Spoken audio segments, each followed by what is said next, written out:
শ্রীভূমির নীলামবজাৰত কংগ্ৰেছৰ সভাত লংকাকাণ্ড নতুন কংগ্ৰেছী আৰু পুৰণি কংগ্ৰেছৰ মাজত প্ৰবল মাৰপিট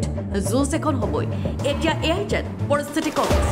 কংগ্ৰেছৰ সভা মানেই যেন মাৰপিটৰ সম্ভাৱনা প্ৰবল শ্ৰীভূমিত বংগহৰ যুঁজত অৱতীৰ্ণ হ'ল কংগ্ৰেছে নতুন আৰু পুৰণি কংগ্ৰেছী লিপ্ত হ'ল প্ৰবল মাৰপিটত পঞ্চায়ত নিৰ্বাচনৰ সময়ছোৱাত টকাৰ বিনিময়ত টিকট লৈ কেইবাটাও ঘটনা সংঘটিত হোৱাৰ পাছত এতিয়াও যেন সামকতা নাই সেই পৰিস্থিতি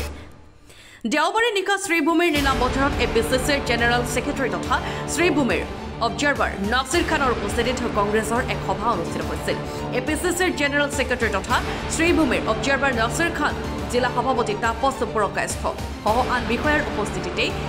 চৰম হুলস্থলীয়া পৰিৱেশৰ সৃষ্টি হয় মুহূৰ্ততেই ৰণক্ষেত্ৰত পৰিণত হয় কংগ্ৰেছৰ সভাস্থলী পুৰণি কংগ্ৰেছে আৰু কিছুদিন পূৰ্বে অগপৰ পৰা অহা কংগ্ৰেছৰ মাজত কথা কটাকটি চলি থাকোঁতেই সভাৰ সন্মুখৰ আসনত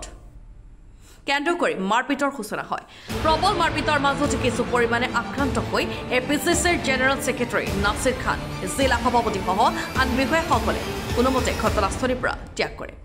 ঘটনাত কেইবাজনো আহত হোৱাৰ খবৰ পোৱা গৈছে আহতসকলক নীলামবজাৰ প্ৰাথমিক স্বাস্থ্য কেন্দ্ৰত চিকিৎসা কৰাৰ লগতে কিছুমানক কৰিমগঞ্জ অসামৰিক চিকিৎসালয়ত পঠোৱা হয় আগন্তুক বিধানসভা নিৰ্বাচনৰ পূৰ্বে কংগ্ৰেছৰ এনে বংগ যুঁজে দলৰ স্থিতি কোন দিশে গতি কৰিব এয়া লক্ষণীয় একজন দুষ্কৃতিকারী ছেলে কংগ্রেসের মধ্যে ইয়া ঝগড়াঝাটির সৃষ্টি করছে এবং মানে ইয়া করছে যে বিক্ষিপ্তভাবে কিছু ঘটনা ঘটছে এবং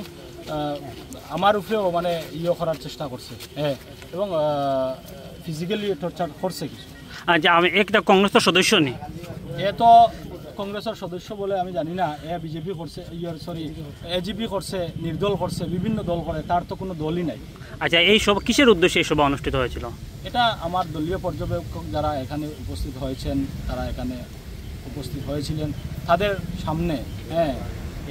এই ঘটনা হয়েছে আর জেলা সভাপতির উপর আক্রমণ করা হয়েছে বলে একটা দায় একটা সোশ্যাল মিডিয়া দেখেছি জেলা মানে আমার যথেষ্ট মানুষ ছিল সেখানে মানুষ পুরো পরিস্থিতিটা নিয়ন্ত্রণ করেছে আমি যদি মানে উত্তেজিত হয়ে যেতাম তাহলে পরিস্থিতি আরও ভয়ানক হতো এখন আপনারা দেখেন কত মানুষ এসেছে গ্রামাঞ্চল থেকে আমরা মানে আমি সর্বাবস্থায় সবার কাছে শান্তি সম্প্রীতি বজায় রাখার চেষ্টা করি আর দুষ্কৃতিকারীর অবিলম্বে অসিয়া হয়েছেন আমরা অবিলম্বে তার ব্যবস্থা নেওয়া হইব এবং দুষ্কৃতিকারীর বিরুদ্ধে যেটা পদক্ষেপ নেওয়া লাগে এটা এই মানে সাধারণ মানুষ আছে পুলিশ প্রশাসন আছে আইন অনুযায়ী ব্যবস্থা হইব এটা টেনশনের কোনো কারণ নাই আমি মানে আপনারা কইয়ার যে পুরা পিসফুল আছে কোনো ধরনের মানে ইয়ে করার দরকার নাই যথেষ্ট রাজনৈতিকভাবে যারা দেখা যায় যে মানে পিছিয়ে পড়ছে তারা অনেক ইয়ে থাকে অনেক মানে হিংসা থাকে এটা হিংসার ইয়ে হয়েছে তার লাগে আর যেটা যে করছে এই দুষ্কৃতিকারী এটা আমরা চিহ্নিত করছি এটার বিরুদ্ধে পুলিশের ব্যবস্থা নেব টেনশন নাই দিন ছিল বালিয়াতে তারপরে নীলামবাজার সেটার নাসির যে অবজারভার ছিল সেখানে এসেছিলেন আমারকে উদ্দেশ্যভাবে অ্যাটাক করার কারণ হচ্ছে যে বিগত পঞ্চায়েত নির্বাচনে যে টেকার বিনিময়ে যে বিজেপির এজেন্টদের কংগ্রেসে এনে বিজেপির এজেন্টদের যে টিকিট দেওয়া হয়েছে সেটা প্রটেস্ট করেছিলাম সেই জন্য আজকে গ্রাজমূলকভাবে নাসির খান যে অবজারভার ওনার সামনে আমাকে আক্রমণ করা হয়েছে